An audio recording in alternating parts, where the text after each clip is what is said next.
En otras noticias, el gobierno insiste en que es fiscalmente inviable poner en marcha 4 proyectos que fueron aprobados por el Congreso y que tienen que ver con los temas de pensión y salud.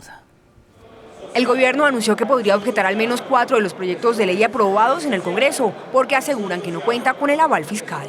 Esos proyectos de ley tienen que ser o de iniciativa del gobierno, que no lo fueron, o tienen que tener aval del gobierno, que no lo tuvieron, y por eso creemos que tienen un vicio de procedimiento de fondo. Y dado el costo fiscal, pues lo que procede es objetarlos. Uno de los proyectos es el que reduce en 150 semanas las cotizaciones de las mujeres que ganan hasta 2 salarios mínimos y que cumplan con la edad de 57 años. Y la otra es la que baja del 12 al 4% los aportes en salud de los pensionados. Al ministro de Hacienda le gusta el Congreso que pone impuestos, pero no le gusta el Congreso que atiende los sectores más desfavorecidos de la población. También estarían leyes de salud, por un lado la que incorpora el tratamiento de fertilización al POS y la otra es la que aprobó la realización del examen de tamizaje neonatal. Es un horror. No comprenden la importancia que al recién nacido se le adelanten exámenes de laboratorio o procesos investigativos que detectan ceguera, sordez. Si el gobierno decide objetar estos proyectos, la Corte Constitucional tendrá la última palabra. Bueno, Mauricio, objeta este proyecto de ley el gobierno porque por un lado dice que no hay plata, pero por el otro dice también que hubo irregularidad en su trámite. Yo me voy a referir a ese primer argumento, seguramente usted nos va a hablar del otro en su análisis y en su comentario. Paula, concretemos que usted se está refiriendo al de los aportes de salud de los pensionados. A la disminución de los aportes de salud de los pensionados. Me parece que es importante hacer esa aclaración. Pero le quiero decir que voy a hacer de una vez de abogado del diablo, como le gusta a usted también, tomar esa posición a veces. Y es que esta respuesta de no hay plata fue la misma que el gobierno le dio a los profesores en su momento. Ahora otra vez esto es lo que está contestando el gobierno. Realmente la gente está dispuesta a que el gobierno siga dando esta respuesta cada vez que se quiere lograr algo, porque la gente también está viendo que para otras cosas sí hay recursos, como por ejemplo para el posconflicto, pero para otros temas entonces el gobierno dice no hay plata y además se acaba de hacer una reforma tributaria que supuestamente iba a aumentar el recaudo. Paula, yo creo que usted menciona 2 cosas que vale la pena rescatar, no porque el resto de lo que usted dice no valga la pena rescatarlo, sino subrayar, corrijo.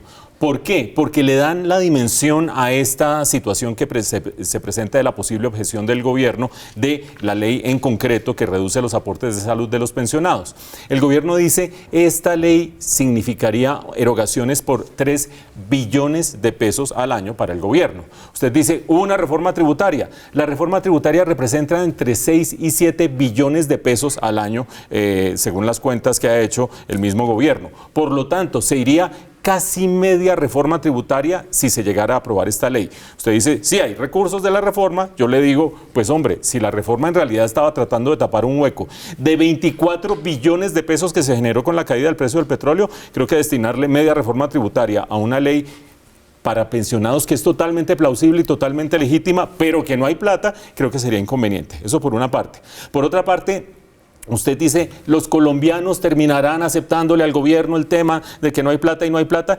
Yo creo que los colombianos en últimas quizás no lo vayan a aceptar y quizás ese argumento de que no hay plata terminaría siendo totalmente deleznable, pero hay que tener presente, usted mencionaba a los maestros, que el acuerdo con los maestros termina costando más o menos 350.000 a 400.000 millones de pesos, es decir, más o menos el 12% de lo que costaría esta ley, es decir, esta ley es verdaderamente costosa por donde usted la mire.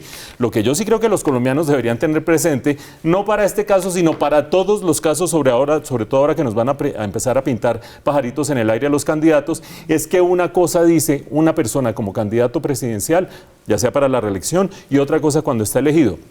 Porque esta ley, que se ha tildado hoy como populista, lo que estaba haciendo era convertir en letra de una ley y en letra de una norma las promesas del entonces candidato Juan Manuel Santos en campaña. Entonces es inconsistencia de un mismo gobierno entre lo que prometió y lo que ahora tilda como populista. Yo como economista digo, no hay plata, pero también digo como elector, oiga, si le maman gallo a uno, ¿no? Claro, es cierto, lo que prometen, pues se supone que las promesas deberían cumplirse, pero eso en la realidad no siempre pasa.